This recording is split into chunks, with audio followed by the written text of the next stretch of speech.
Ready? What's up, everybody? Welcome to Dinner Table Talks. This is episode 3. Today we are talking about how to deal with anxiety. I'm joined by the most amazing host, Kai. How you doing, my brother? I'm doing good, bro. Let's go. That's what's up. That's what's up. Today we got Jamie and Martine, and which we're super stoked to have them. And we also got Mr. Ethan doing our social stuff, I guess. Anyways, boys, we're really happy that you guys are here. Thank you for coming on. You guys will hear random voices in the background, and those will be they'll introduce themselves when it's in the studio. Do you want to just introduce yourselves now? Jamie? Yeah, Jamie, you introduce. Okay, actually, whatever. Martin, you go first. Hello, people. How are we? And what's your name? Martin. There you go. All right, Ethan, go ahead. What's your name, dude? This is Ethan. All right, Jamie, introduce yourself, bro. Hey, it's Jamie. It's me. That's him. Yep. That's him. I'm behind the scenes. There you go. There you go. You guys will never ever see him ever. Even when we get a camera on him someday, he'll probably be wearing a ski mask or something. Yes. It's gonna be great. Anyways, Him and a shiesty would be hilarious. dude, we'd have to change the shiesty every time though. It'd have to be like a recurring character type deal. You know what I'm saying? I agree. Yeah. Sure. Also, Jamie's a fake Dodgers fan. Just want to put that out there. And he can't defend himself because he's muted right now. Anyways, yeah. What do Be you want to say? careful. Yeah. Oh, he was about to go in on something. Yeah. You don't want to expose yourself now. Honestly, Kai, I have a question for you, bro. Could you name any Sixers player besides Iverson? Any Sixers player besides Iverson? Yeah. Isn't it the jersey that you have on? Yeah, I have the Iverson jersey. I mean, the only reason I got this jersey is because I like Iverson. Okay. I actually didn't know that. I didn't know that you were. I didn't think you watched basketball that much. I'm a big fan of Iverson. Okay. Respect. That's cool. I didn't know if you knew. Yeah. Anyways, I don't know ball like that. He's the one who did the cross up, bro. Did you watch the World Series at all?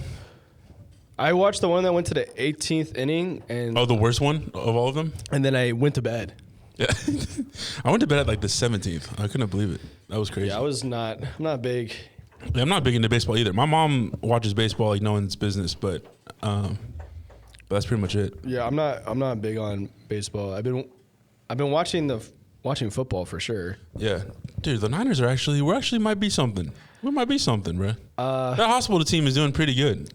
Yeah, the hospital Look, team is doing pretty good. I'll be devil advocate, even though I'm a Niners fan. And you're also a Christian, so. You're so stupid. Anyways. The reason I say that is because we have the easiest schedule in the NFL right now. Yeah, but we do play the Colts. Don't we play the Colts next? I don't know. No, who do we play? I think the Seahawks. Seahawks? No, Rams. No, we do. We are playing the Rams. The Rams. What? Oh, yeah, we play the Rams. And we My bad. might get whooped. So that's okay. We'll take a loss. Wait, we play the Rams again? Yeah, you always play them twice. Yeah, but okay, never mind. And then I still can't believe we lost Because against Baker. I'm not gonna lie, because Seattle is starting to pop off. Like Sam Kind Darnold, of, but they don't have good. They don't bro, have. They haven't Sam played any good Darnold teams. threw 4 touchdown passes against the Commanders, bro. yeah, they're looking pretty good. But Jaden Daniels broke his elbow. That has nothing to do with how well the Seahawks played. And he broke his elbow. That was also in the last quarter, yeah. in the last minute.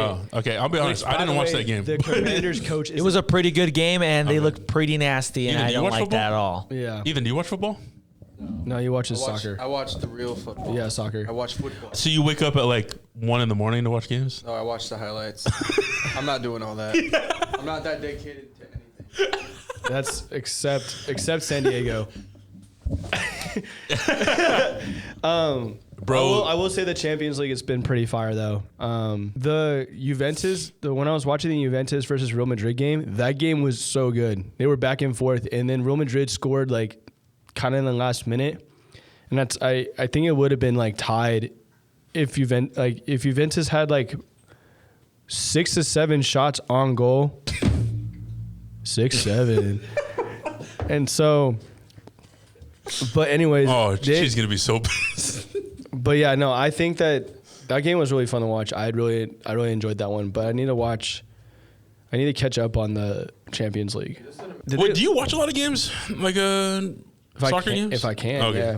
'Cause you're so busy. They're at such odd times. They're not Yeah, not at any times that are available for me to watch. But aren't they, like, I was kind of joking, but aren't they actually at like 6 a.m. sometimes? yes, yeah, nobody watches that. But Messi plays for Miami though, right? Yeah, and Tom Mueller plays for Vancouver, and I have no idea who that and is. then Son plays for LA. Like, there's all these like good like players, but they're more washed up now. It's not even like a competition for him, really. No, when they go to these leagues, they literally dominate the entire. They destroy everyone.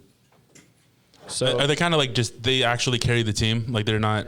yeah, Like Europe is way better than us at. Who's that guy who's like a prick? Zlatan? Zlatan. Yeah. Dude, he literally went to the MLS and said we sucked, and then went back to Europe and played in Europe and did well. in And then Premier went League? back to MLS and dominated again. Yeah, Is he Yeah. back or is he retired he now? retired. He retired. He That guy also- was kind of funny. Didn't he do a bicycle kick? okay. So my favorite story about Zlatan. Wait, didn't he do a bicycle Yeah. kick? Okay. My favorite story about Zlatan is when LeBron James sent him a jersey, he signed it and then sent it back to LeBron. Really? Yeah. Yeah, that was Aura. Bro, that's pretty good. That's pretty cool. And he goes, "I am the lion." That's pretty great. That's a good one. I've probably seen that Instagram reel. He was on the Jimmy Fallon show and he was just like saying, Nobody watches Jimmy Fallon. Anyways, Literally, "I'm so sorry." no one does. Yeah. dude, All right. Surprised he's still on there. Whatever. Is he Yeah. still on there? Yeah, he is. Probably. Well, I he's don't the one that's like more like he watches what he says instead of like all the other Oh. ones, which is kind of depressing because lame. he's kind of lame. Anyways, Okay. Anyways, guys. All right. So there's World Series. What else has been going on, bro? It's finally raining. That's great. that's great for my car. That's great, man. Why? Why is it great for your car? You know, that's a genuine question. Well, I have leaks in my car. Oh, okay. Well, see, we wouldn't have known that unless you explained it. I thought I've told you that I've told you that so many times. We did live with each other for like 6 months, and I don't remember you telling me that at all. Yeah, you just don't see all the tape that's on my car. Yeah, but that's normal to have on the windshield. And I thought, look, I don't have an old car, so I don't know. Anyways, Yeah. Okay. All right. dude, well, what else is Okay. there that we can talk about? I don't know, man. I want to ask you about how your fantasy football team is doing. Oh, I won in one of the leagues and then lost in the other one by 2 points. I didn't have Bowers in from the Raiders, bro. He had 46 points, That's crazy. and I'm like, dude, he was one of my main starters, and then I had him on the bench because he was hurt for forever. And then Really? yeah, Bowers was hurt? Yeah, he was Oh, hurt okay. for a long time, and then I forgot to put him in, and then he had 46 points. If I had him in, I won that game. I have Lad McConkey right now. That dude is keeping me afloat. And but I just wanted to put it out there, guys. I am selling my fantasy football team for 2 bags of chips because it's terrible. I think I Bro, have. I don't think have- yours is worse than mine. Okay, I'm on 2-7. Okay, 2-7 right now? 2-7. That's depressing. Yeah. Well, in one of my leagues that has a buy-in, I'm winning, but the one that I'm losing in has all my friends in Both it. my leagues are Um, buy-ins, so Yeah. But anyways, it's unfortunate. shoot. But anyways, man. Also, Jamie, hand Jamie the mic back. I would love, Freaking I would idiot. love to hear what your opinion is on like the state of your team winning the World Series, because supposedly you're a Dodgers fan. So I want to know, like, Suppose I almost went to the parade when I was in LA, did you actually? but nobody could take me. But so yeah, I was pissed. But Would you have gone? yes, I Okay. 100% would have gone. My brother almost went, and I was like, because I texted him the night before the parade was happening, and I was like, "Are you actually going?" He's like, "No, I can't. Like, I gotta say my time off." And I was like, "Whatever." And then I texted my other friend who was in LA, and I was like, "Are you going to the parade?" He's like, "No, I gotta take Friday off." I was like, Okay, "Fudge." that's nice. Are you doom scrolling No, on the podcast? no.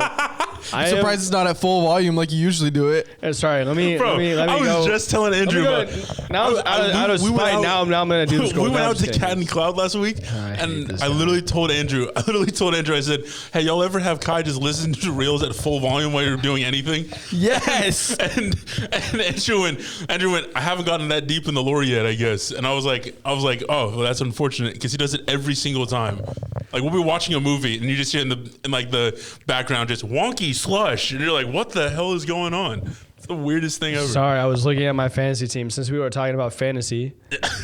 Hey, bro, you're good. We're just asking. No, he wanted to do that on purpose. if anything Ethan can do to stir a pot or to make me feel defensive, he will do it. Like Hey, that by the is- way, I really hope you continue doing that every time, because he does do. I feel like there will be one day where he becomes too comfortable and he will start doom scrolling while we're I will talking. never doom scroll when we're on a podcast. All right, Jamie, you clip that. You make a clip of this exact moment so we know to bring it up every time that he does it, because it's just gonna happen. Look, he's back. I'm just kidding. You're an Anyways, dude. All right, let's hop into it. All right. I'll be honest. I don't really know how to open up the anxiety talk, and like, I mean, it's what we're talking about, and everyone deals with it. It's something that I know you and I have talked a lot about. But I feel like it's such a normal thing. Fourth donut. Who? Fourth donut's crazy. Sorry. The look on his face looked like he's been counting. Bro's counting your calories, dog. That's crazy. Anyways, no, but seriously, I don't know. I guess we can just hop into it, I guess. But I feel like everyone here probably, just because they're closer friends with you than me, but I would assume like anxiety is something that's very normalized, at least between the two of us when we talk about it. I don't feel like it's something that's like that weird of a topic, but also by a raise of hands in the room, just kidding. Do you guys get anxious? I don't know if anyone get. Shut up. Jamie's hand is just in the If camera. you're not raising your hand, you are lying. No, but genuinely, because I think there's. Do you guys know anyone that doesn't get anxious about something? No, I think that a majority of people. Yeah, I don't know. I'm such a self-conscious overthinker that I always think that I'm like the only person that deals with some of the stuff that goes on in my own head. So I think that sometimes it's like it's good to know that everyone else does, but I feel like that's something that I just think about sometimes. One thing that really helped me with anxiety was group therapy.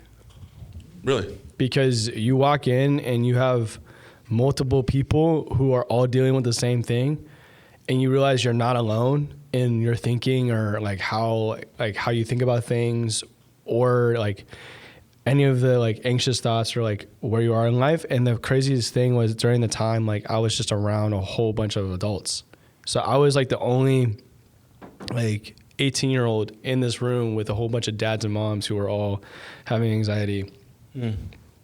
And walking in every day was like cool because you got to see everybody progressing, and then everybody was on the same level, and you realize that like you're really not alone when it comes to that battle. Yeah. So you that probably was- saw like people in different Stages. age groups Yeah, yeah. and stuff, and seeing how they handle That was too. what my therapist said, like at the time, like was like, hey, I think this will be really beneficial for you because you'll be able to see. How long ago was this?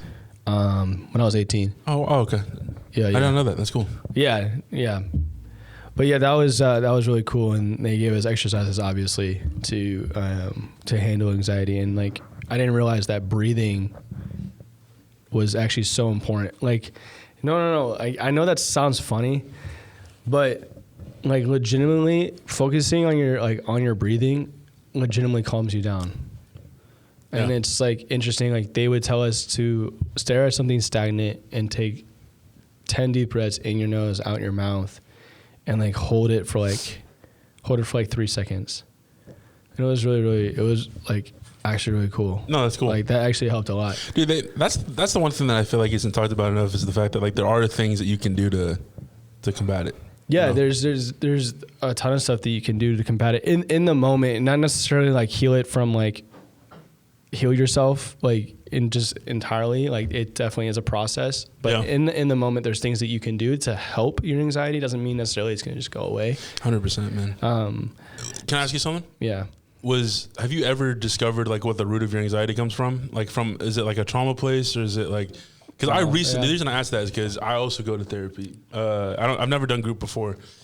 But I have a counselor / therapist that I meet with like once or twice a week sometimes, depending on how I'm doing. Yeah. But she's been great. And a lot of the stuff that we've been talking about recently has just been, I've never actually gone through the conversation of like going through where the root of my stuff comes from.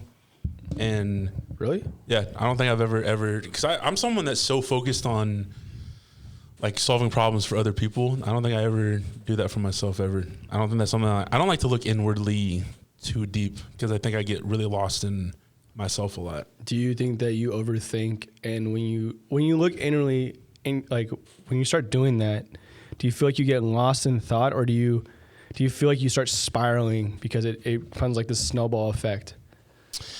Yeah, I think it's a snowball effect for sure. I'll like talk my way into a hole, dude. Like I get like super deep into. I'll kind of develop this thing where I venture off into like the possibilities of whatever unhealthy thought I'm having or whatever, and it goes into like just this very deep, dark place that I don't mean it to. And by the time I realize and become conscious of how far into it I am, I'm like, I'm already too far gone and I'm freaking out and stuff. But I think for me, what's been really cool is, and we can get into this some other time, but I've like discovering where my anxiety comes from, like finding the root cause of where it is, I think has been the coolest thing to me, because I've never put in the work enough to be able to know like, oh, this is where this comes from. I've always been curious. I think sometimes I'm someone that like, the origin is something for me of my anxiety was something that I've never tackled before. And that's kind of been like a thing in life, just being like an adopted kid too. Like, I don't know where I come from really, like family wise. Yeah. And so knowing my roots has always been something that's been an interesting journey. Yeah. And so to know to find the roots of where a lot of my problems come from has been a really cool experience, and that's been really fun. Yeah. But I'm just curious, because I always for me, it was the biggest revelation was finding where my anxiety comes from, and then learning to reinforce that, to heal from that place, and then everything else slowly becomes more peaceful when you find where it's planted from. You know? When you actually, so it's like the analogy that I think of is like weeds. Mm-hmm. If you don't pull a weed out from its root, it continues to grow, and that no matter like how close you get to the root, like it doesn't, like it literally doesn't matter. Like it will grow back, and sometimes it grows back stronger. So when the Lord is asking us to tackle things, the root of things, and actually trying to get deep into why you think the way you do or act the way you do, he wants to go that deep. He wants to be that intimate with you, knowing you in that way, so that you can actually be restored and renewed. Yeah. And recognizing that you are a new creation. 100%. Right? So and to add on to that too, like I think one thing I've loved talking about with like some of the guys that I meet with recently has just been I don't want to say mentor, but like big brother to a lot of guys, is that, and I think I've talked about this a couple of times already, but like giving God access and permission to move in the inner workings of your life, I think is something, especially as men, is like really healthy. It's something that we have to learn to do in order to be just people in general. But I think that's a huge thing, and kind of ties into what you're saying. I think a huge part of maturing as a man and as a godly man too is like I can only really be as successful as I allow the Lord to move in my life. Like those correlate very much with each other. Yeah, I think the reality is we live in a generation that can say I have anxiety, but they identify with the anxiety instead of tackling the anxiety. Yeah. And so Like it's one thing to acknowledge that it's there. Yeah. It's another thing to go, I'm going to work at it and make sure it's no longer a part of my life. I think that this generation is craving to understand what it means to have discipline and to know what it means to see the progress. Well, we do that with careers. We do that with everything that's outwardly, and we actually lack doing that inwardly. And the healthiest thing you can do for yourself is to work on the inward parts of yourself. And I would say too, like, I know I'm guessing this is probably the same for you. I feel like we're close enough friends that it probably relates, just because we both have done like leadership roles and things like that. Is that oftentimes for myself, I do a better job at helping other people and focusing on other people's issues than actually looking at myself, and it becomes a distraction to aid in other people's healing. And the unhealthy response is that if I'm not allowing God to speak through me, then how can I allow him to speak through me to you? If he's not even like healing what's in here, then how can I help you with yours at all, you know? Yeah, I can really relate to that. I agree with you.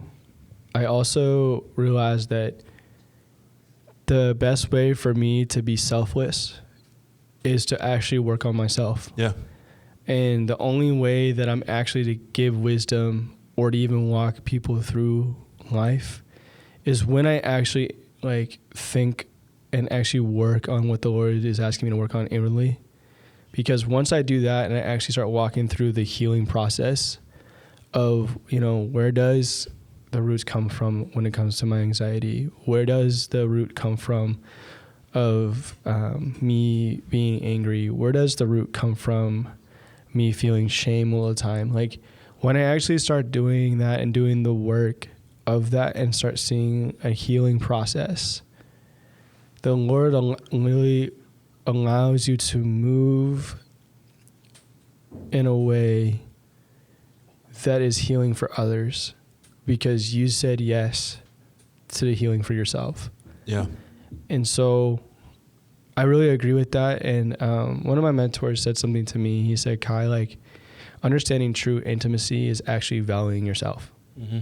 And I was like, he said that casually as he was walking to his car. So like that was like the end of the conversation.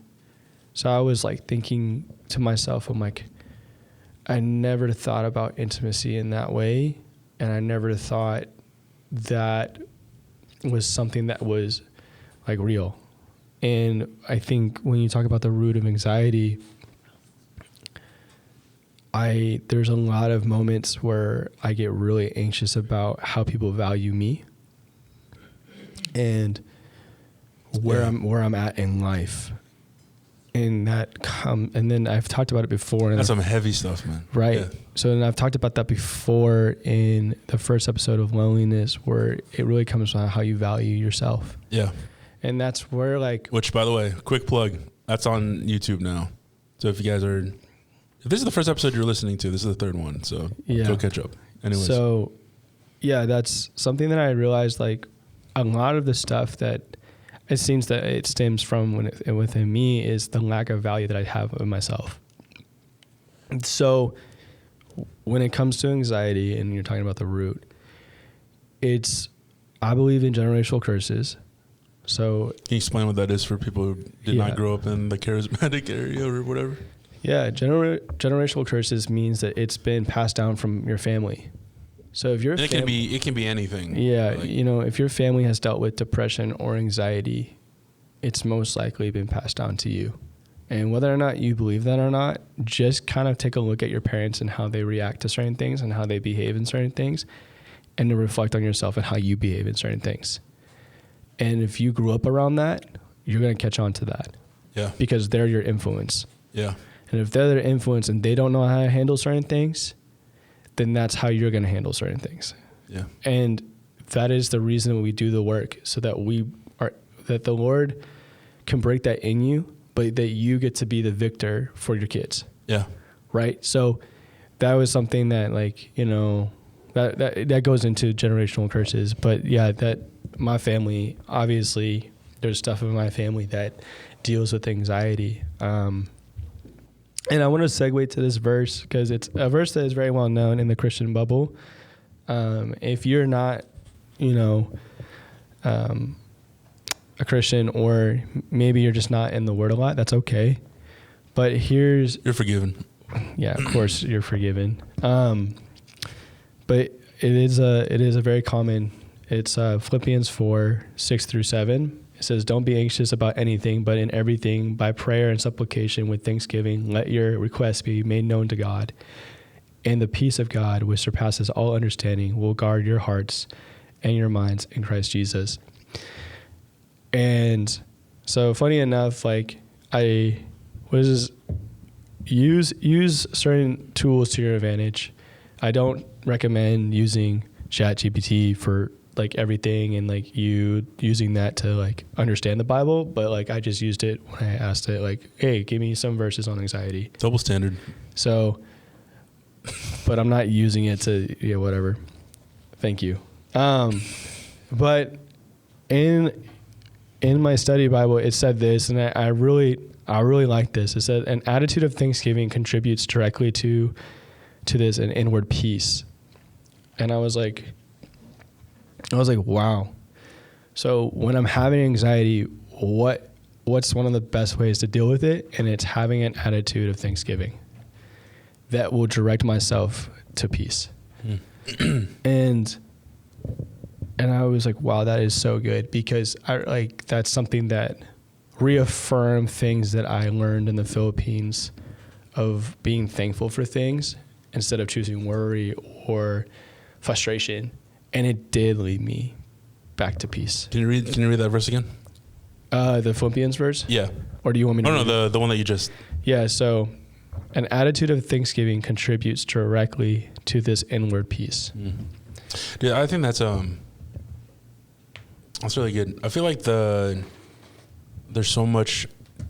Most of anxiety just is focused really on just the fact that you crash out about things that are very much opposite of control, things that are spinning and unknowns and things like that. And so yeah, I think it's really healthy to be able to check in with yourself. And I don't know, I feel like especially as men, or as a guy, I can only speak for myself, I guess, but peace is something that I think is I'm going through Galatians with my Bible study right now, and yeah, in chapter 5, I think it talks about how there's acts of the flesh, yeah, and fruits of the spirit. Yeah. And acts of the flesh are things that I was talking to them about how acts of the flesh are like idolatry, like sins, basically. Yeah. Sexual sins and many other things. Anyways, I was talking to them about how all these things can be the results of doing sinful acts often leads to false fruits, where it's you get false peace, you get false joy, you get false kindness and things like that. There's certain it's interesting that in culture, it's been something repetitive since the time of Jesus, is that what the world offers you is very much this false reality of what the true fruits of the Spirit are. Yeah.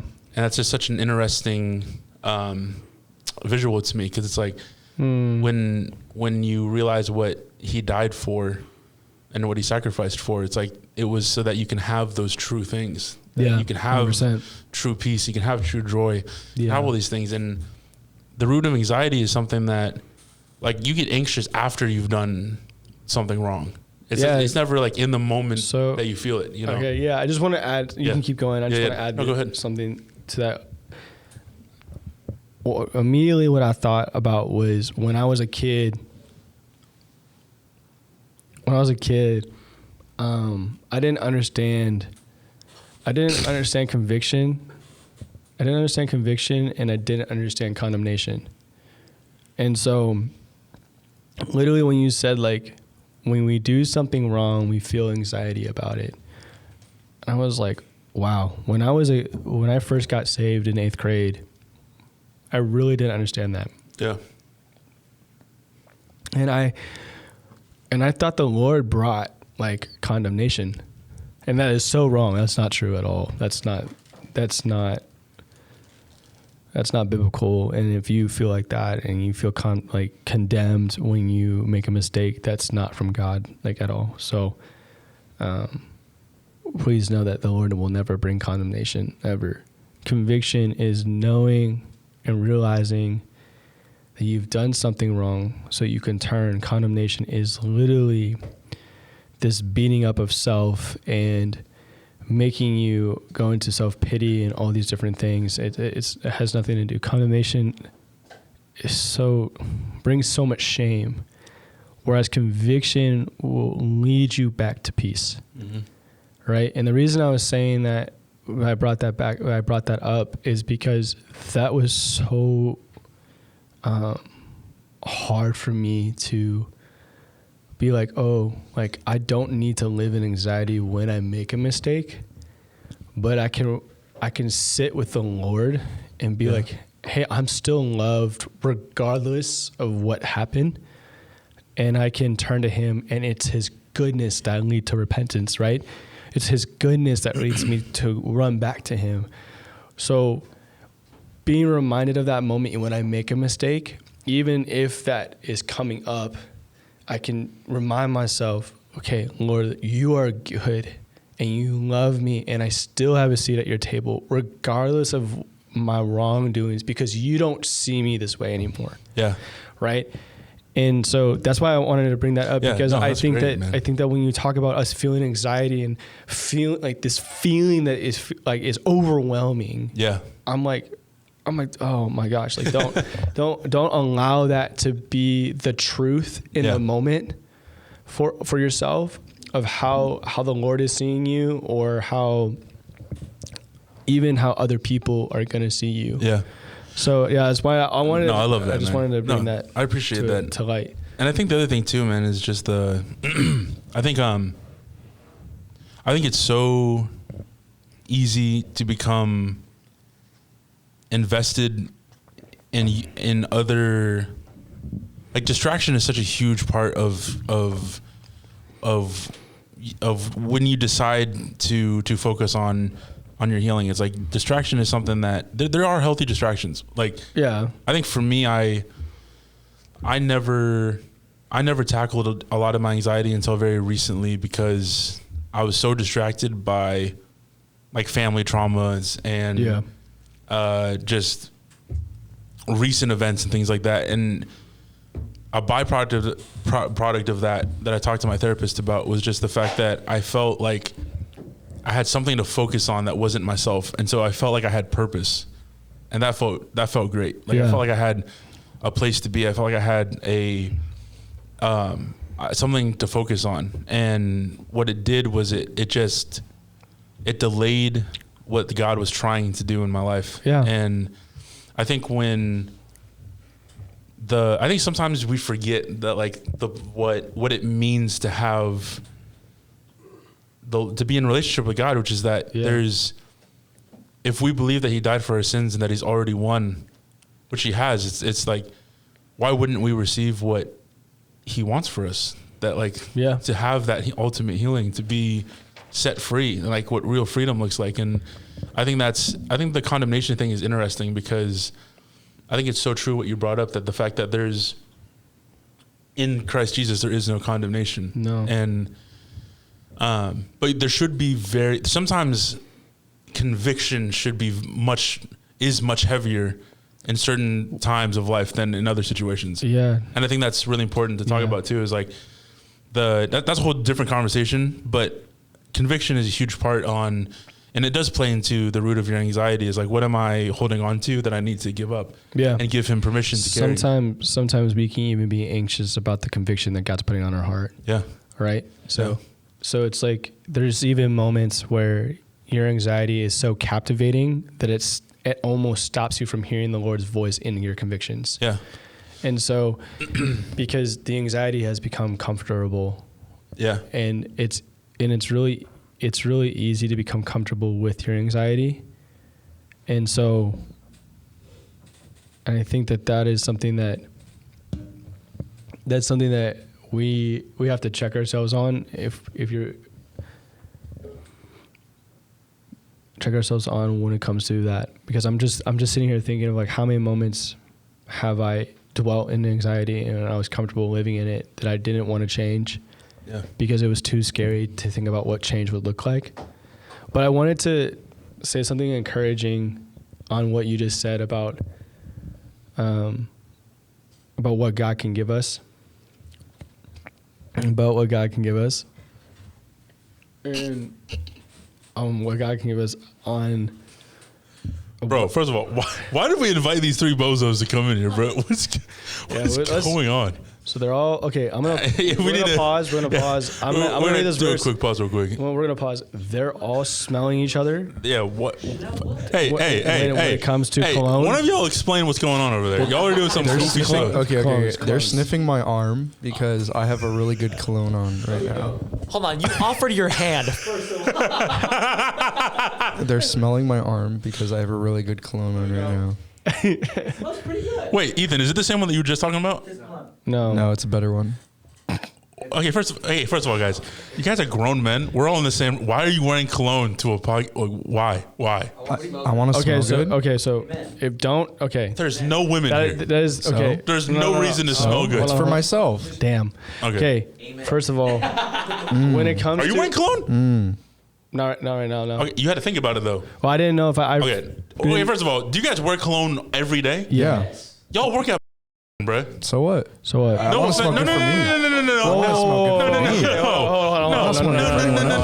Okay, that's Bro, not my a fair. point- That's not okay. No. No, Okay, I'm Drop where you guys work at on the podcast. Okay, we can Edit that out. Edit that out. Clap. But who's gonna? Anyways, my whole point is, in my opinion, cologne is something you wear like Okay, so you're to thinking nice things, okay, stuff okay. like that. Okay, hold on. What is it called? Exit? I can't know. I'm just sorry. What? Sorry. Okay, you need to. One thing the reason I would say cologne is important is because I work in guest services. I'm around people. Okay, that's different though. No. But Ethan has made a great point of like you can. Ethan, you wear the same. Let me say this. Yeah. Okay. By the way, grown man wearing an blue M&M t-shirt right now about to cook us on. You should go up and show the. Yeah, at the end of the episode. At the end of the episode. Yeah, sure. So basically, this is what I've gathered. All right. Okay. Most of us work, correct? Like 4 or 5 days a week, right? Okay. Yeah. Your work requires you to wear a uniform, right? Okay. So basically, the people that spam buying clothes and all that, congrats. You get to wear that like 10 days a month. That's it. The rest, you're wearing a uniform. But what you can wear every single day is a cologne. Okay. Amen. All right. Every single day you can smell. Not amen. What? Every single day you can smell good, It's facts. and you can also have different ones for different occasions. Like That's true. Some are specifically for winter. Some are specifically for Yeah, I agree. summer. With that. I agree with that. Dates, beach, like stuff like occasions. How many do you have? Come on. That's not. No. It's not important right now. Is it more than 10? I think I just hit 10. Okay, Yeah. I have 10. I have 10 of them. Okay, but this is the thing. Wait, what are you talking about? Wait, yeah. I have I have never the full Givenchy collection. I have the Givenchy? Yeah, whatever. I don't even care what it's called. Anyways, Givenchy. I have the Burberry Limited, and then by the way, I got them on Black Friday sales for like $100. That's the only reason why I could afford them. But and then I just got. Is it called Ocean or Blue? I forgot the name of it. By Michael something? Yeah, something like that. Ocean Yes. Noir? Yeah. I just got Ocean Noir recently. Michael Mamol or something? Maloom? I forgot. It's something Michael. Yeah, something like that. That one's good. That's a good one. It's a good one. That's the one that I'll wear like. I want to just say this real quick. I'm gonna interrupt you. Say I've never smelled a cologne on this man ever. I see more lotion at his house than I see cologne. I don't know. Well, yeah, that's because the point. Whoa. Hey, first of all, I'm a melanin folk. I need to keep myself nice. But Well, yeah, I mean, but I've never seen it. I don't even know where you keep it. Do you keep it in your room? You ever seen all the bottles on the shelf? We never go to my room whenever we hang out. We're always out. We never hang out upstairs in my room. What are you talking about? You know, on like the fire You need thing? I've seen bottles. Yeah, those are all the Givenchy stuff. Oh, and then the Burberry stuff's in the closet because I don't like to show that off for nothing. Oh, okay. I'm humble, bro. All right. Okay, first of all, I don't have any problem with. I'm not saying that. I know people who wear cologne on the regular, and that's Also- on the regular. That's cool. My point is though, is that like I'm not someone like deodorant to me is smell enough because I wear like Swagger. Like Swagger by Old Spice? yeah, that's more than enough. What do y'all are idiots, bro? On Black Friday, they cheaper right now. Okay, Okay, so look. okay. So, anyways, Also, I will not wear Old Spice deodorant. okay. But you wear a degree from Costco. Yes.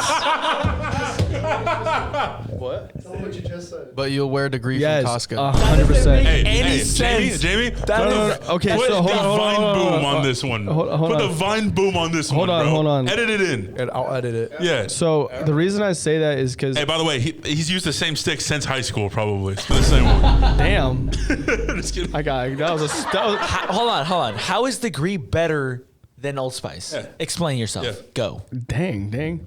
I'm offended. Dang, Daniel. So I would say Degree lasts longer than Old Spice. 100%. Degree lasts longer than Old Spice. You get Cap. That's Dude, not yeah, cap. that's so cap. That's bro. not. Because there's jet fuel in it, bro. It's literally. Okay, so You bought the whole pack of 18 for like So- $3 at Costco. That's why I you did. like Whoa, it. wait, Just wait, say wait, that wait, it's wait, wait, a second, wait a Just second. say that it's cheap. That's Wait a why second. you have Wait a it. second. hold on. Hold up a It's not second. better than Old Spice. Wait, wait, Old Spice wait, does wait, suck. wait. Hold Wait, on. No. No, before you defend yourself, how many was it in the pack? It's a 5-pack. It was a lot. It's a 5-pack. You said 18.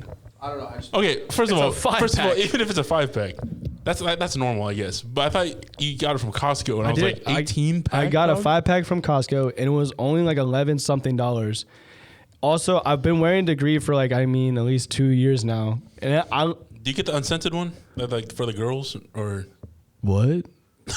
I didn't even know. I just get a Degree. That's the only one that I've ever seen. It's a black blue and one. white. It's a black and white one. All right, I've never seen that one before. So I mean, All right, first of all, also who wears Old Spice? Does anyone of y'all? okay. Also, Ethan What is the I fuck- wear Old what- Spice. Ethan, what the heck do you? What do you? he what do you wears wear? Squash, Dr. Squash, Are you serious? Oh, that one's pretty good, but it's expensive. So it's expensive sorry. as hell. but it does not last that long, bro. Hey, It does last. no, Dr. Squash, what? it doesn't. We're having a free plug here. Okay, look, hold on, Just got a new one though. Dr. Squash. By the way, you if- got it based. I use the Fiji one, which is that one's pretty good. Hey, hold it up to the Hell camera no. for him. There you go. Hell no. Yeah, sponsored. I'm just kidding. Don't make it focus. Yeah, don't make it focus though.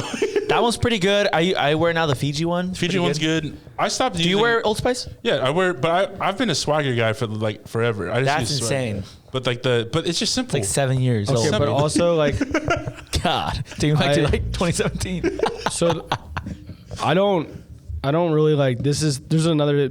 By the way, we just lost all of the women listeners, if we had any at all whatsoever. I didn't even think we did. I So, don't think we do either. But one thing that Ethan has is the scanner that tells you whether or not it's a good product and whether it has like bad things in it. It's Okay. the most white girl thing. But wait, what's it called? What's the app called? I started using that because things would make my skin flare out. Oh, okay, that makes sense. you have sensitive Wait, skin. what's it called? What's it You- called? You Ethan? have, you have sensitive skin. It's called Yucca. Yucca. I don't have sensitive skin. My deodorant rates a 93 out of 100. That's pretty good. Congrats, man. We're really ranking. We're ranking deodorant right now. It's crazy. Bro got an S tier deodorant. Congrats. I want to say this. We stopped in the middle of this because they were smelling each other's arms, and I couldn't hold it. Yeah. By the way, guys, I thought you guys would have something funny to like No, say, and that- it was just the most like sad. They were unfortunate probably thing making ever. fun of how I pronounced words and Yeah. how I would pause. Probably that was probably what was happening. And Yep. Hey, do we have a pause counter on guy where he just randomly daydreams in the middle of the episode? I'm not daydreaming. I'm literally making sure that I say something correctly. You guys are all. Oh my gosh, I can't say that word. Okay. I need to compile all those Yeah. moments where he just stops talking We just- and like looks, and like his eyes. You know when your eyes like unfocus, and like you just sit here. That's Kai half the time on this podcast. Kai recalibrates real quick. Explicit. Why y'all being? For what reason are we being? Like, Oh, you're gonna be dying over here. so Hey, like, by the way, this is episode 3, and we already have a compilation Oh that my we can gosh. put together. I'm so sorry that I was We're taking like a moment we're to like gather 40 my minutes thoughts. in. I'm so sorry. I'm taking a moment to gather my thoughts so I say something. You know, you take moments to gather a thought.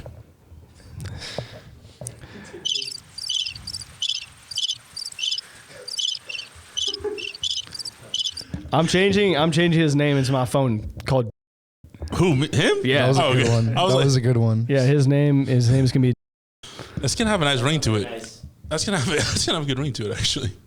Bro, that's Like terrible. Ethan, bro, they both trade off on that. Yeah. So man, dude. That's I can't, dude. That's funny. and I live with one of them. Well, technically, you've lived with both of them before. Yeah, that's actually facts. Um, Yeah, Jamie's like pretty scarred from living with him. yeah, he's Actually, so you weren't even he's so scarred from that. you weren't in the main house. No, he was scarred from somebody else. They probably heard you gaming. Every single night, I heard Kai yelling through 5 layers of paneling. Yeah. We were the furthest away from each other, and I heard him crystal clear. Bro, he is the furthest away. Wait, Daniel, aren't you like right above the front door, basically? So how our house was like laid out, there was like Why am I catching so many strays right now? it was Bro. 2 stories, and then there was like a separate unit beneath the first story, and I could hear Kai from the top story of the house, and he was at the very bottom. So if that says anything about Kai here, yeah, none of these are strays. These are direct hits. Headshot. Raw. So do you see what I'm saying though? No, I get it. Yeah, yeah. To be honest, I don't think. I'm glad this topic turned into let's just make fun of Kai. I mean, if you guys can't tell, Praise God. If you Praise guys can't God. tell, he basically just invited his 3 little brothers here. So it's just, this is a very family. This is a family business right now. It's great. It's good. Josiah, you're not little though. You guys are so, That's a stray. That's you a guys are stray. so dumb. You guys are so dumb, bro. Josiah, you're not little. You're a little. I want you guys to notice how salty Kai's getting right now. Guys getting. This is every time Jamie, me, Yeah. and Ethan hang out with Kai. Yeah. By the way, Okay, because I don't even get a word in most of the time. It's like I say something and they're like, "Did caveman talk?" And it's like, "Oh, okay. Well, I guess I'm not." Wait, do you guys call him caveman? Yes. yeah, He types like a caveman. Like types like a caveman. That is 100% true. That's why Josiah's laughing because he knows it's true. Okay, but I've been boys with him for a minute, so it's like I feel like the You inside just got jokes used to that- it. Yeah, I just got. It's just like it's on a brotherly type level where it's just like I just have to accept that that's who you are. That's not where they're But at. the way you guys joke around it is like he's your PE teacher, and like you guys find it like really embarrassingly funny. So it's like a little bit different. Yeah. Anyways, dude. All right, thank you guys for that quick break. That was pretty funny. You're welcome. Back to our regular program. That's our regular programming. That Kai probably already forgot where he was at. I know exactly Okay, where I cool, was cool. at. Anyways. Here's First of all, before we go I on, can't do you even- guys have any? I just want to see if you guys are even paying attention. Do you guys have anything to even add on to what we were talking about? no, they have nothing to attribute. I was going to ask, but Kai kind of answered it for me. I was going to ask, like, a lot of people like describe they describe conviction and condemnation the same way. They're like, conviction will bring you closer to God, and condemnation will take you further away. And like they leave it at that without explaining. Yeah. what The difference? Yeah, without explaining. did the kind of difference. explain that, And didn't he you? did explain Yeah, the I difference. did. That's why I didn't say anything. Okay. So, Yeah. yeah. That's good. That's good. Hey, Yeah. dude. Ding dong. All right. Yeah. Anyways, Yeah. all right, cool. That's good. Yeah, I wanted to continue from. I gotta make sure everything in my brain right now just needs to. We just made fun of this, and he's already doing it. He's already doing it, and we just Okay, made hold fun of it. on, no, because I need to really focus. All right, Because, so you take a minute and do that. It's all good. I'll Yeah, cover. you just I'll cover covered- it for you. All right. We can take a break if you guys need a break. no. No. Hold on. I just No, I have a question for Martine. what? Oh, Take a break. Okay. We can Okay, take a we'll break take a if you guys break, want we'll to. Yeah, let's just All right, we'll be back. all right, man. All right. By the way, guys, we're really sorry for that deodorant part. I don't think that was very wholesome at all whatsoever, but it is what it is. It wasn't. Also, guys, I just want to say, like, seeing Ethan just like barely over the monitor is so funny. Okay. You know he's gonna be staring at you now. and Yeah, but it's that's fine. I can psych that out though. That'll be fine. You on the other hand just go, and that's it. But like I can get myself out there, you know. No, Anyways, it looks like I'm looking at him, but I'm looking at nothing. Probably, I don't know if you remember me telling you this, but I remember like whenever I'd see you just randomly daydream, I always thought that you were just thinking of times when you'd play Call of Duty when you were like the second last person alive, and you're just thinking of moments that you could have clutched up for the team. That's what I think of every time. Like this guy's having Vietnam flashbacks to battle royales. That's so depressing. No. Anyways, no one will ever know what's going on in that big old brain of yours, man. Who knows?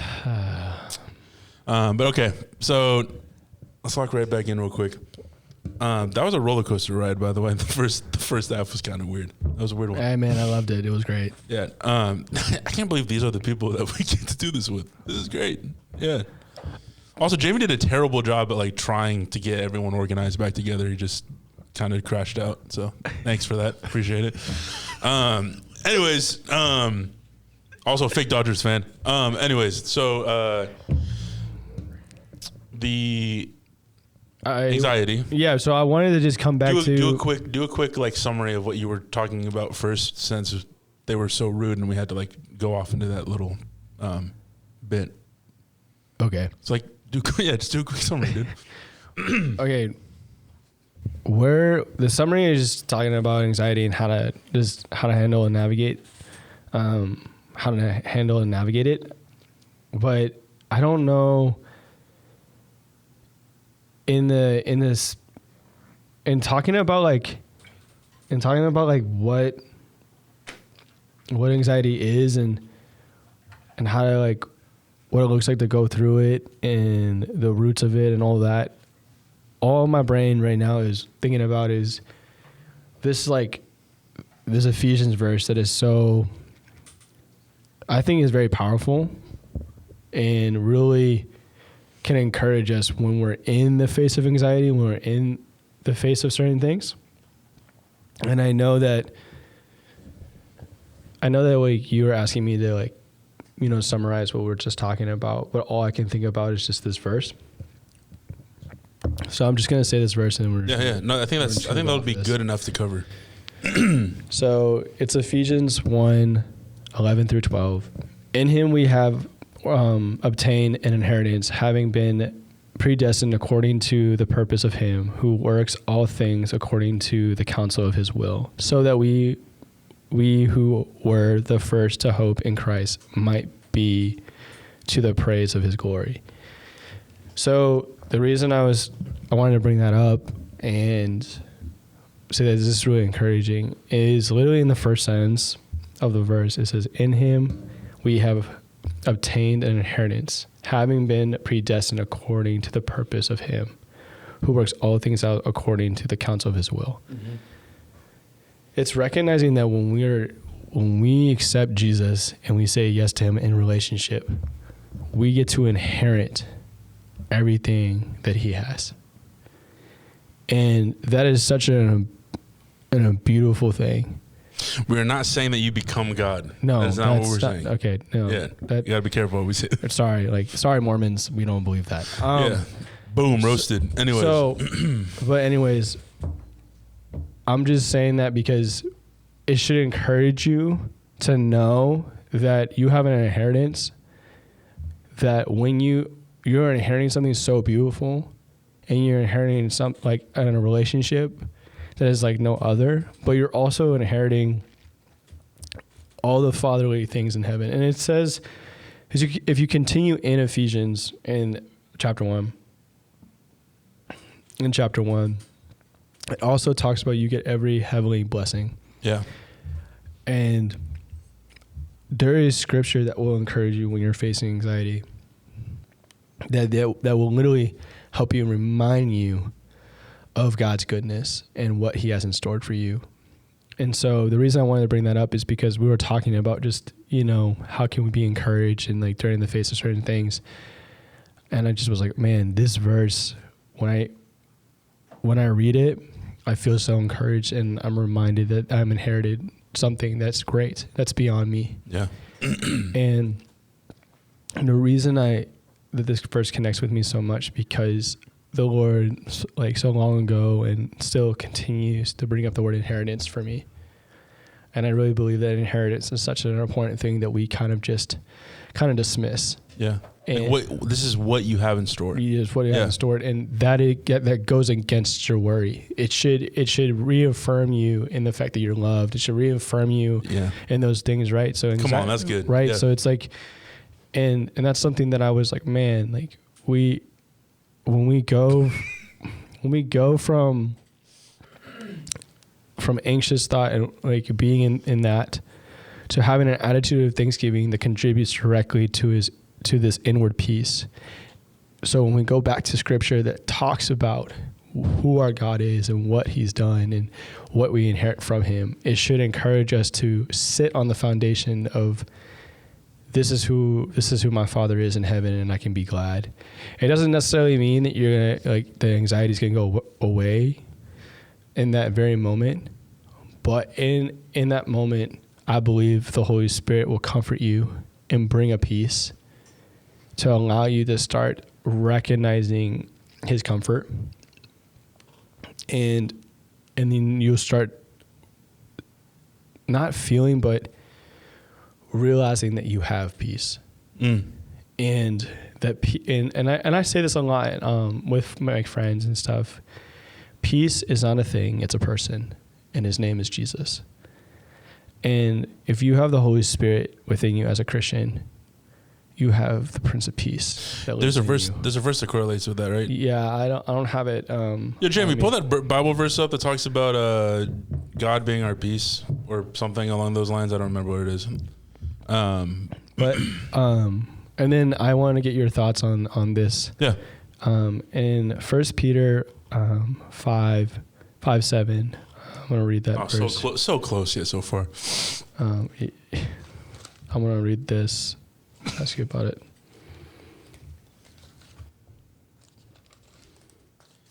Wow. Can you say the reference again? 1 Peter 5:7. 1 Peter 5:7. 1 Peter 5:7. By the way, real quick, this is really random, but have y'all seen those videos of the Hebrew Israelites? Do you guys know who I'm talking about? Yeah. You guys ever see the way that they read the Bible?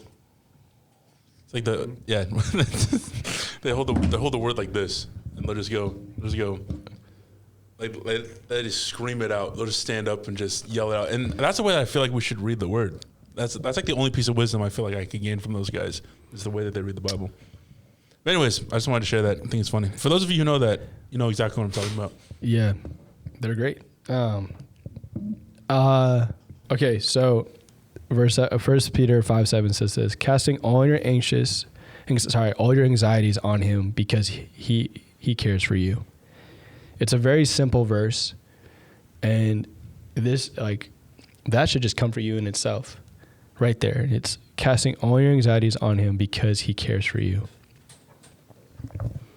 Okay, I think Jamie has.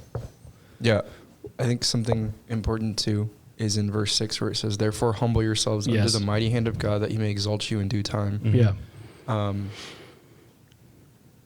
I think that's so important because if you're in a place of like being prideful, like I can do it, you're not going to cast all your cares on him. Yeah. Yeah. And you can be anxious and in that spot of like being prideful too. Like it can be both, and you could be digging yourself in a deeper hole if you continue to be prideful and thinking like I can do this, like I don't need God or I don't need other people. And I think that's a trap that personally I fall into. It's like not humbling myself and being like, God, this is yours, and wanting to take control, thinking that I can. So that's exactly actually what I was going to read right here. Oh. So this, which is crazy because in the study, when it talks about the portion of the verse in the study. Yeah. This study that you found on that app, right?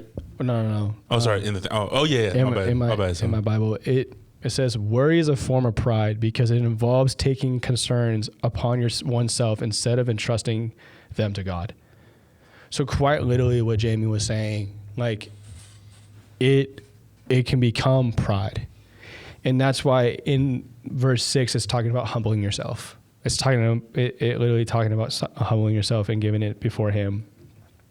And I just wanted to that's what I wanted to get your your mind on, like your thoughts on is worry is a form of pride because it involves taking concerns upon oneself instead of entrusting them to God. Like, how many times do we take on our anxiety, or we take on we take on our anxiety thinking that we can handle it ourselves, thinking that we can deal with it, we can fight it ourselves, instead of allowing the Lord, the one who created all things, to be the one who handles those. Yeah, I would say though, I don't hold it because I feel like I can do it on my own. I do it because I don't feel like I can trust anyone else with holding it. I think that's a huge thing. It's like, yeah, I don't think I can do it on my own. I know for a fact that it's something that I'm very weak in, and I'm not supposed to deal with it. But yeah, I don't believe that. I'm someone that oftentimes only invests in people that I feel like has the capacity to handle who I am as a person. Yeah. And the problem with that is that if you do that, you will never ever find the person that's going to be able to help you carry through your burdens and stuff, because no person can. Yeah. And I think that's a huge part, at least for my story, is like, I think a huge part of my own healing myself has always been the fact that my pride has always been more, I'd rather struggle with this and let it like almost drown me than give it to God, because I don't trust that he can hold it better than I can. Like, I'm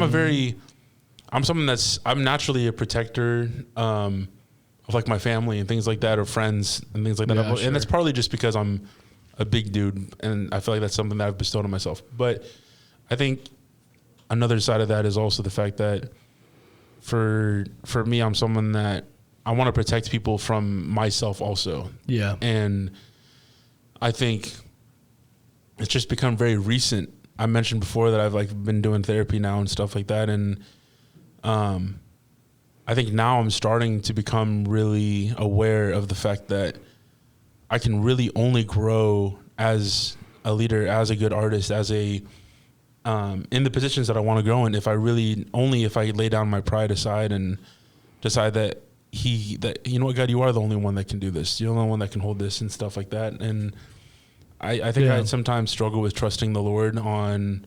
My crutch has always been trusting the Lord with my own issues and holding my own trauma, because it's been something that has been either thrown in my face or like used against me. Yeah. And so I think with God now, it's been cool to have a witness to, and someone to give, my traumas to, and my issues and my anxieties. Cause I think the other thing too, that's not talked about enough on a natural level, is the fact that anxiety is like a natural thing that happens. Yeah.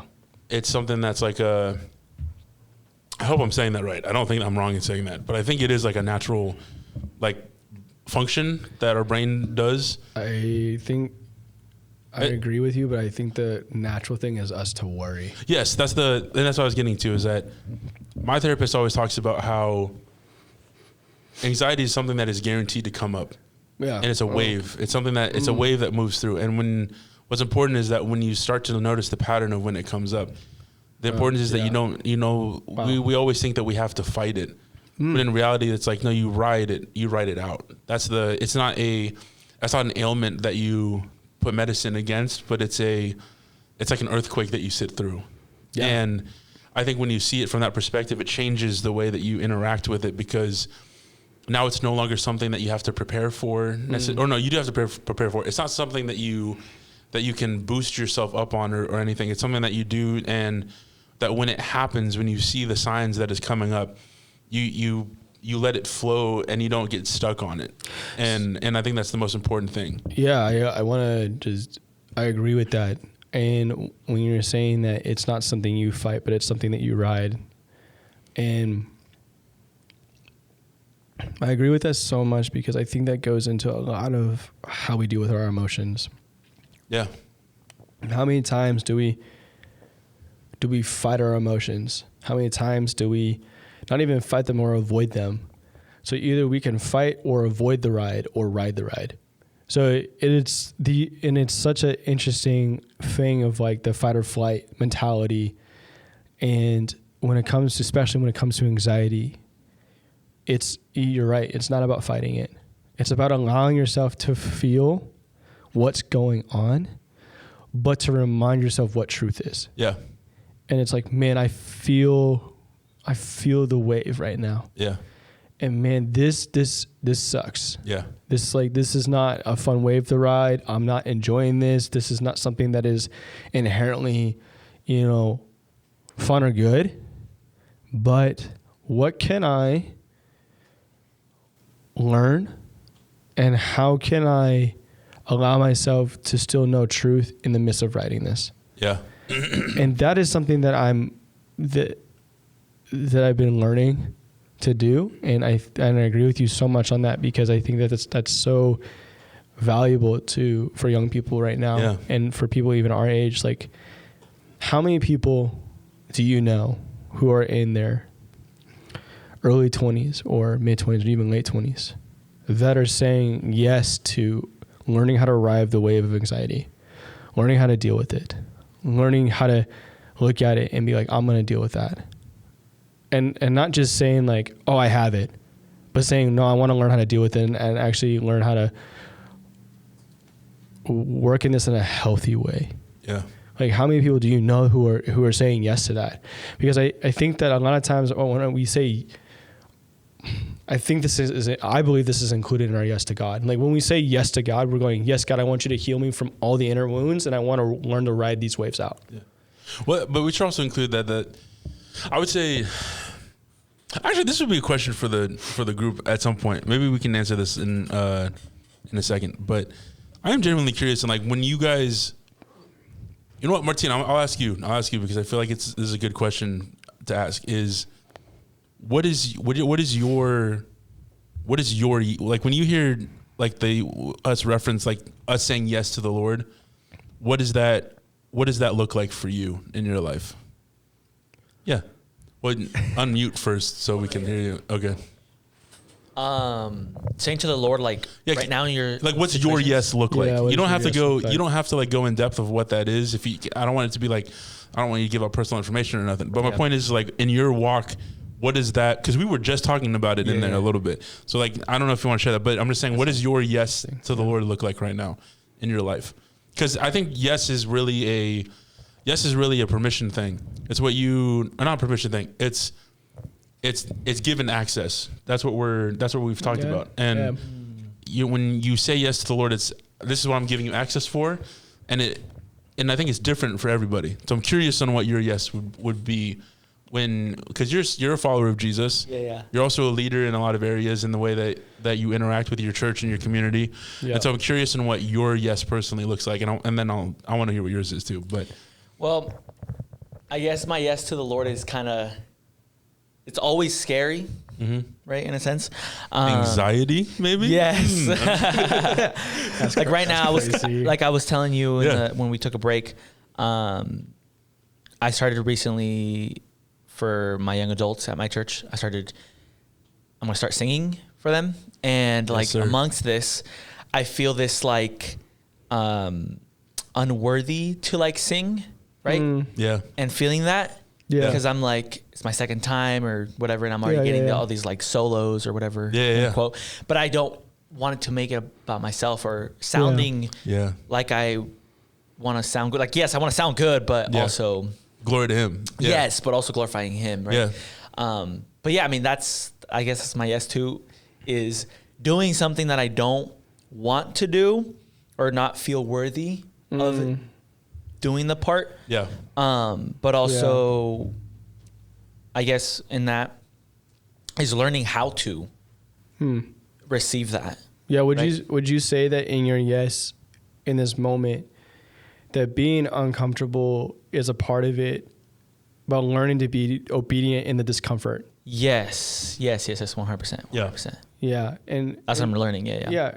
Kind of like, okay, so I know that's kind of straying from anxiety. I think it doesn't really stray from anxiety. I think that learning to be obedient in the discomfort is learning how to ride the wave of anxiety, though though God is calling you Right. to do the thing that that sometimes causes you to feel anxiety, right? Oh, Yeah. Right. So 100%. this discomfort of what the Lord is asking you is bringing up anxiety, and I think it's on purpose. Yeah. Right. And I think Yeah, God yeah, yeah. does that on purpose because he goes, hey, by the way, this is something I want to deal with, but there's also a blessing that's in disguise of this because there's a gifting that I've given you Right. to ride this out, but you also need to ride this wave out as well, so that when you actually fully step into this, that you know actually how to navigate the wave of Yeah. the anxiety that comes from the discomfort. Yeah, for sure. No, for sure. Yeah, you feel what I'm saying? Yeah. Yeah. Dude, no, I think that's awesome. Thank you for sharing that. Yeah, that's awesome. I do kind of want to go down the line and just ask them because they're so intelligent. I just want to know. All right, I want to hear Ethan talk for a second. Ethan, I'm gonna ask the question one more time, or just so you know what I'm asking. But I would love to know what your yes looks like with the Lord at the moment. Going to San Diego.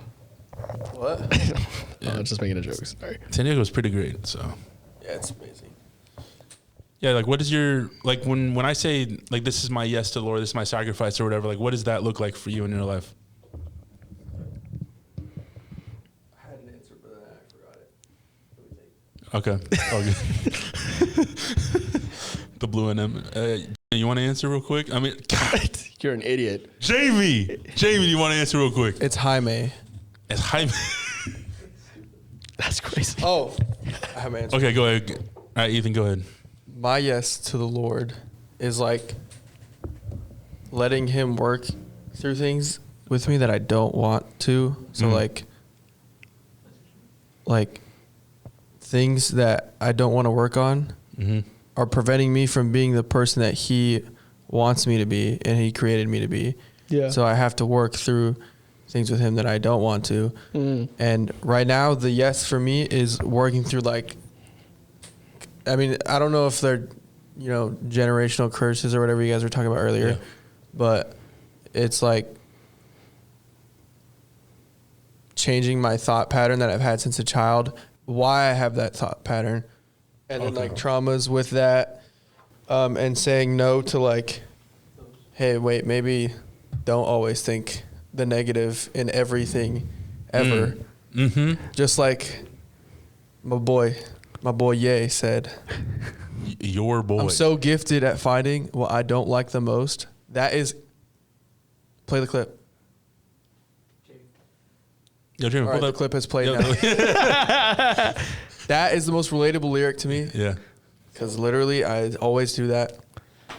So right now, walking through that, That's good. changing a thought pattern that Yeah. you've had since a child is so hard. Yes. Yes. 100%. So that's what I'm saying yes to, even though I don't want to. Yeah. Because it's so easy if you're like, wait, it's chill. Let me just push this off. Or, Yeah. Because it's become something that you've done since childhood. It's like Yep. become normalized. So yeah. here's the cool thing is just to like come back to what you said earlier, that your yes is giving God access to the things that maybe we don't want to give him access to. Yeah. And that's exactly what Ethan was saying. Dude, that's what's required, man. Right. So Yeah. Ethan was literally saying, hey God, I'm gonna give you access to this thought. I'm gonna give you access to these thoughts I've had since the childhood, and I've been pushing them away, but I finally want you to have access to these so I can change. Yeah. And so and what the beauty of that is like Ethan is literally living out Romans 12:2. Yeah. Like, Lord, renew my mind. And so but what before that is what Ethan has, and I believe, since I am his friend and I've seen him do this, like he is learning what it means to fully surrender and give himself as a living sacrifice, pleasing holy to the Lord, so that his mind can be renewed. Yeah. And it's extremely difficult because it's things, as he's talked about, from his childhood. Yeah, man. And how many times do when we recognize that we've had a thought pattern for years, that we want an instant change, but it's not about that. Yeah. So it's like, I feel like, again, like as I'm hearing everybody talk about their yes, how much of a process it is Yeah. to understand your yes to God. 1,000%, man. Right. Dude, So, yeah. and that's awesome. Jamie? are very. I just cannot wait to hear what Jamie. What is your yes to the Lord right now? Because I'm genuinely excited to hear it because you and I have talked about it a little bit recently, kind of, and so I'm curious on what that looks like right now. My yes to the Lord right now is saying no to a lot. That's good. And a lot of that is just Come on, sinful bro. Yep. sinful habits and patterns. Bro. Whether that's Wow. laziness, whether that's Wow. lust, whether that's greed, whether that's all the above. Not Saying necessarily no. not necessarily that Saying it's no. like manifesting itself right now in my life, but Yeah. I'm working towards that.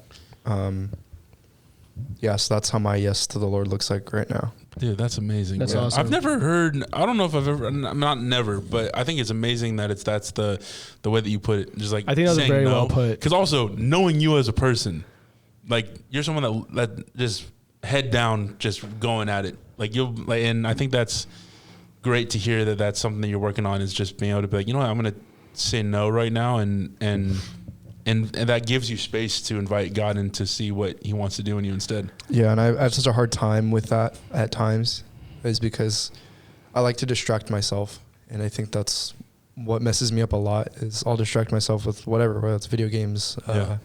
Instagram, TikTok, Yeah. and it mostly distracts me from God, and Yeah. that's what Yeah. I have Wow. to say no to. So Yeah. he's saying no so that he can say yes. So that is like that is such a beautiful thing when we learn to say no so that we can say yes, so that we can have so God can have full access to our life, is actually real maturity Yeah. in the spiritual walk. Yeah. So that's such a beautiful thing, and I think that was such well put, Jamie. Like that's so well put in Yeah.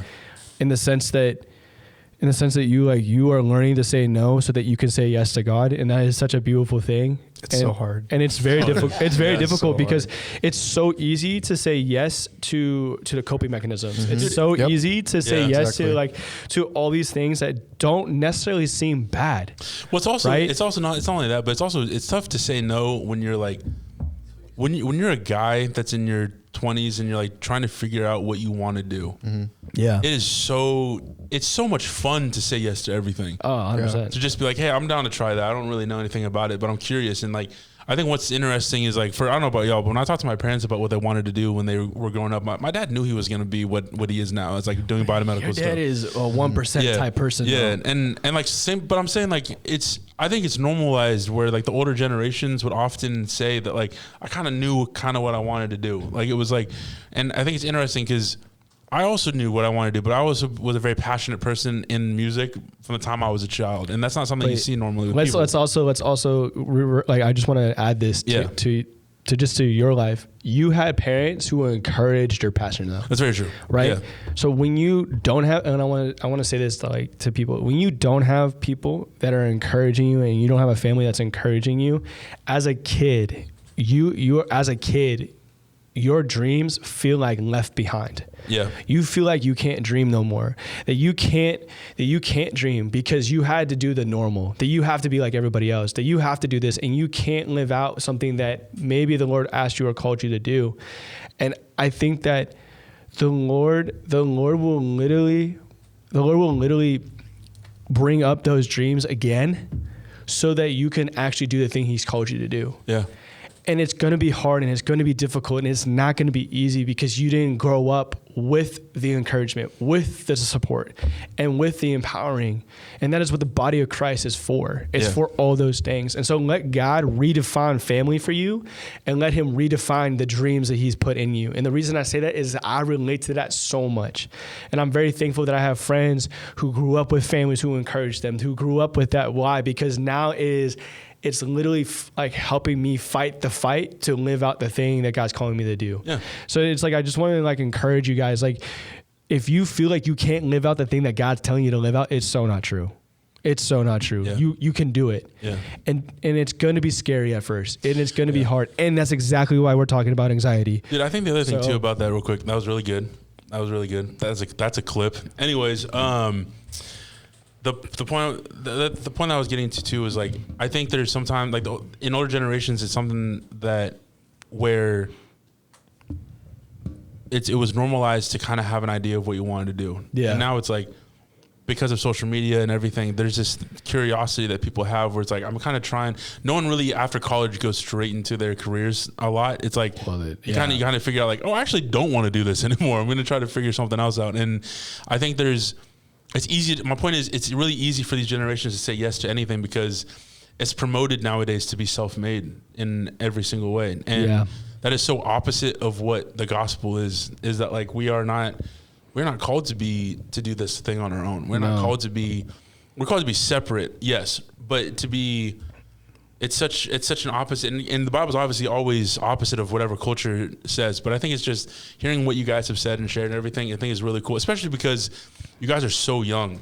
Like not that they're much younger than us, but it's like I think it's really cool though to hear that like this is where your guys' minds are at, because I think for me it's something that is always cool to see is just like there's people that are thinking about these things. They are self-aware, and it also tells you a lot about the people you surround yourself with, man. It's like, man, there's some good people around here that we've surrounded ourselves with. Yeah, I think that's a blessing. I think that also helps with anxiety too, is your environment of who you're surrounding yourself with.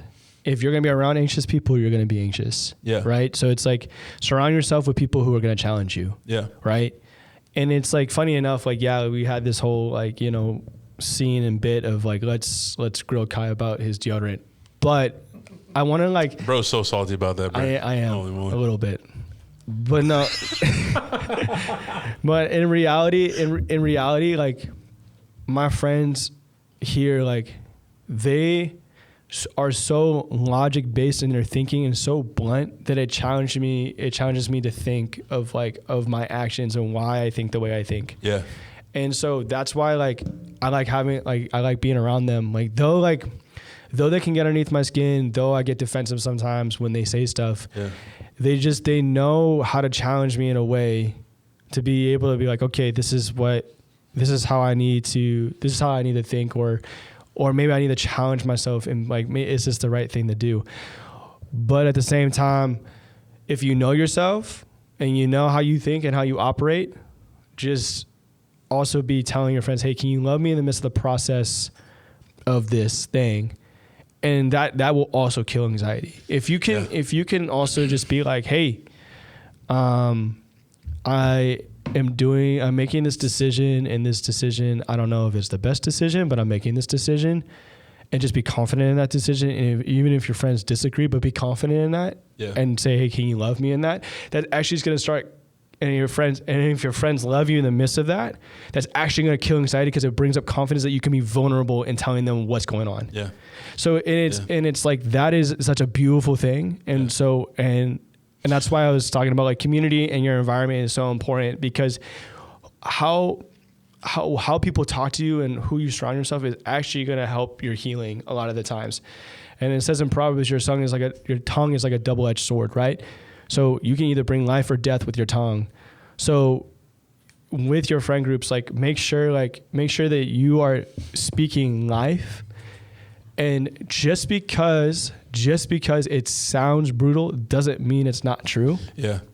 And hard love is still love. Yeah. Right? Bro, I think I'm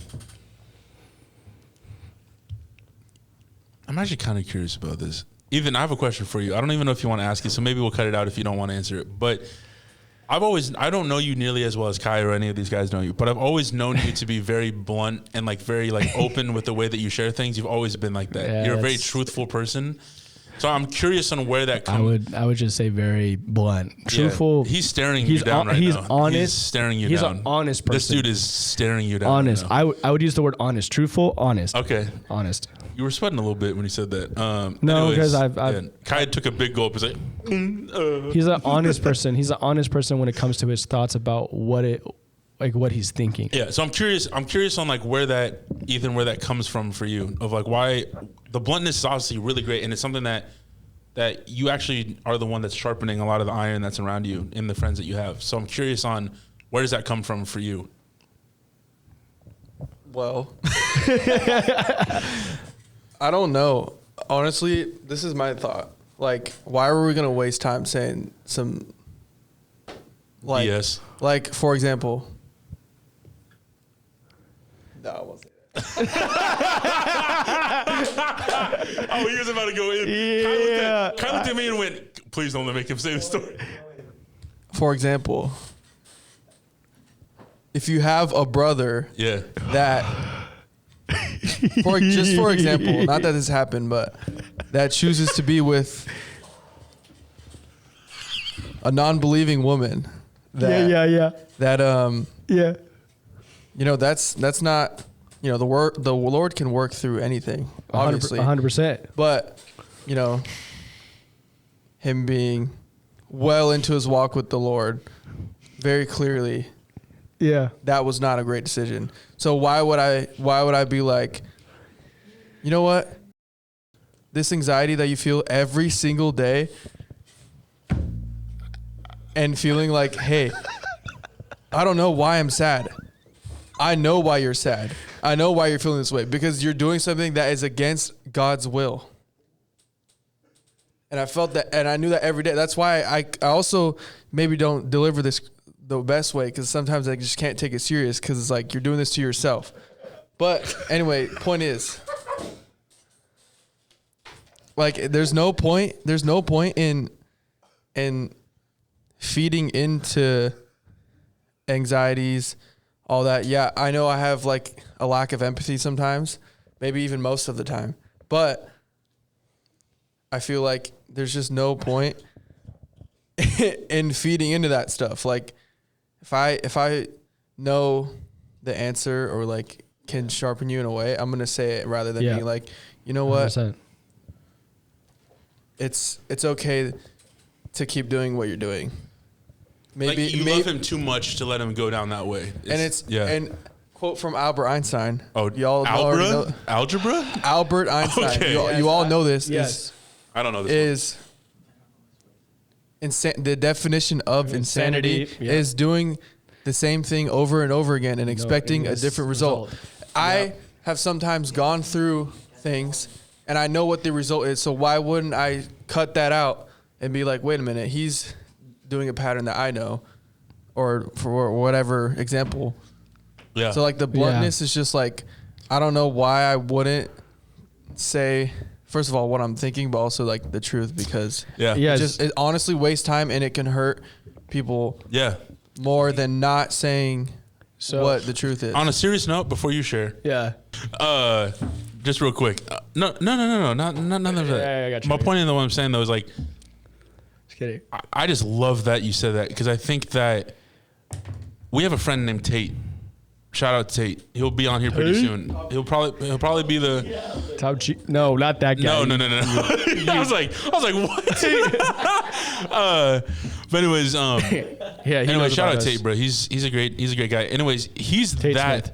Smith. What Ethan is to Kai is like that's who Tate is to me. Is like, he's someone that I call up and every time and I say everything that's going on and he just goes, "This is what I hear."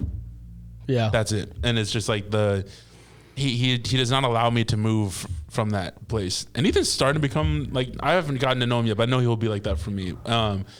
He's learning. I just want to say too though, bro, I'm really happy you have someone like that. That dude over there cares about you. No, he also, we don't have to keep this in at all. I did not expect it to go. All right, so this is so fresh. Okay, so what? We can figure this out. Okay. You speak on it, actually. Okay, so what I'll say is that Ethan is very honest in his words. Yeah. And I love him for that. Yeah. Can his delivery suck? 100%. He agrees too. His delivery, and it's same with Jamie. Jamie and Ethan are kind of like two peas in a pod. Like Jamie, would you agree with that? Jamie, would you agree with that? Are you pretty bad at delivery? With what? With like, you're a blunt person also, but like, are you bad at? Would you agree that you're also bad at delivery of? I've been working on it. That's humble. that's him saying that he's bad at. Yeah. That's me being honest. Okay, I've been working on it. Yeah. Okay, that's good. So so I would say that with Ethan, what he just said is, I like the fact that he says that like, I don't want to waste time. Because that's a huge thing. I think a lot of people like to like trim around the bush or just be like, well, I'll just kind of mention this and then do this, and it's very passive. Yeah. And I don't like passivity. But no, we're very intentional people. Yeah, I don't like passivity. But one thing that I've been trying to communicate with Ethan when it comes to our friendship is, hey man, I love you. Don't say it like that. But like, you don't gotta say it like that. Like, I love you, bro, but like you don't have to say it like that. Yeah. And so that's something that I've been learning. Like you can still communicate how you feel in the moment with a brother, even if they're telling you truth. Yeah. So it's like you can be like, hey man, I thank you for telling me, but that like but that cut deep in the way that you said that, and I don't know how to process that in the moment. Yeah, that hurt. But I'm very thankful that he speaks his mind, because a lot of people don't. Yeah. And I'm very thankful that I have a friend who does that. And so and when in the situation he talked about is he very much was like that was what was going on in his head. He was just like, man, I don't understand why my boy made this decision. But he's like, but I gotta tell him. I also gotta give you props for even like, I didn't think you were gonna want to talk about it. So hey man, we're not gonna go into details obviously, but I'm proud of you for talking about it. I'm not even gonna. Yeah. But like he did do that, so that's just something that he's willing to do, and he's willing to just speak his mind about something. And most of my friends are willing to do that. Yeah. Martin, you don't have to like mic up, but I'm just curious. Are you also like a pretty blunt person? Is he a blunt person? Yeah. Martin will come up and he'll mention something to you, and so Andrew kind of seems like he's like that too. I don't know him that well, but which Andrew lives in our house. No. Oh, okay, never mind. I was just bringing that up because it felt like your circle is normally very blunt. Yeah, the circle I have is very blunt. I would say. Yeah. Man. Anyways, I just wanted to bring that up because I wanted to ask you guys, which I appreciate everyone's answer because I think it was really good. And just to kind of wrap things up, I think it's just important, just the fact that like you have to have people in your life that are going to tell you as it is. You have to have people like that, because God, that is the way that if you do not like that, you will not be a successful person. You got to have people that are going to tell you as it is. That's just how it is in life. I wanted to go to this. I think this is a very famous like scripture when it comes to anxiety, and it's Matthew 6, 25 through 33. And I'm not going to read all of it. I'm going to read some of it. I'm going to read verse 30. But if God clothes the grass of the field, which today is alive and tomorrow is thrown into the oven, will he not much clothe you, O you with little faith? This is coming from like when Jesus is talking about, when he talks about anxiety, he talks about how he takes care of the earth, and he takes care of everything, every living creature on the earth, and he takes care of all these different things. And if he loves you and he created you in his image, how much more would he clothe you? How much more would he take care of you? How much more would he put the effort in for you? And that's what he did on the cross, right? So when it comes to like anxiety, when it comes to all these things, and it comes to friendships, all that, I just want to say like the one who cares for you the most is God. Yeah. The one who thinks about you the most is God. The one who has the best interest for you is God. The one that knows your future and wants to be a part of your future is God. The one who's going to be the best father in your life is God. Mm-hmm. Like he is going to be all of that for you. You can have the best friends in the world. You can have all these things, but if you don't have the Lord, there's still going to be a black hole in your life. And so know that the Lord has you and that he will take care of you.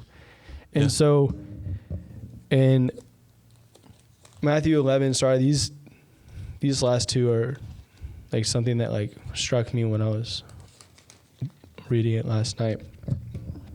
And I love talking about rest. That's a big thing for me. Come to me, all who are labor and who are heavy laden, and I will give you rest. Take my yoke upon you and learn from me, for I am gentle and lowly in heart, and you will find rest for your souls. For my yoke is easy and my burden is light. And the crazy part is that when he talks about all who are labor and heavy laden, he is referring to the immediate context is the oppressed of the burden of religious legalism imposed by the people and scribes and Pharisees. So when Jesus is communicating this, he is saying to you, if you are performing,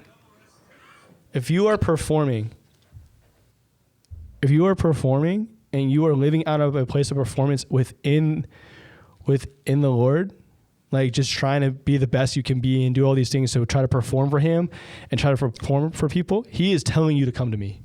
He is telling you, hey, I want you to come to me, and I want you to know my yoke. I want you to know that I am lowly at heart, that I will love you and I will take care of you. Because it's in the end of this, it says, when it talks about yoke, it says Jesus' yoke of discipleship, on the other hand, brings rest through the simple commitment to him. That when we take Jesus' yoke of discipleship, it's going to bring rest and peace to us.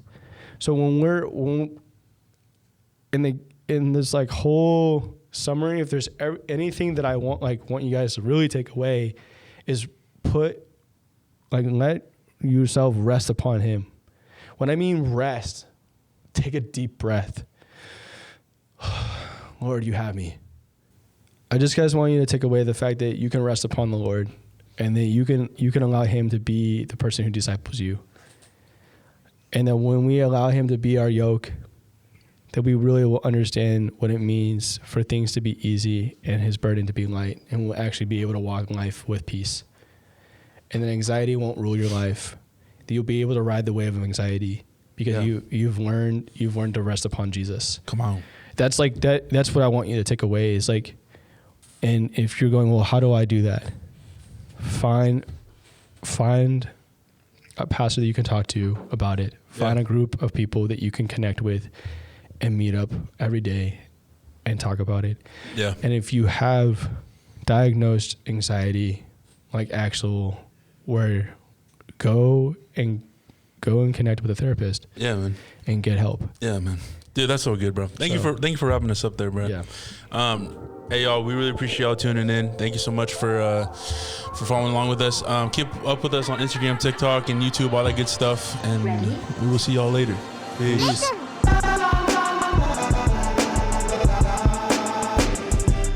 I just guys want you to take away the fact that you can rest upon the Lord,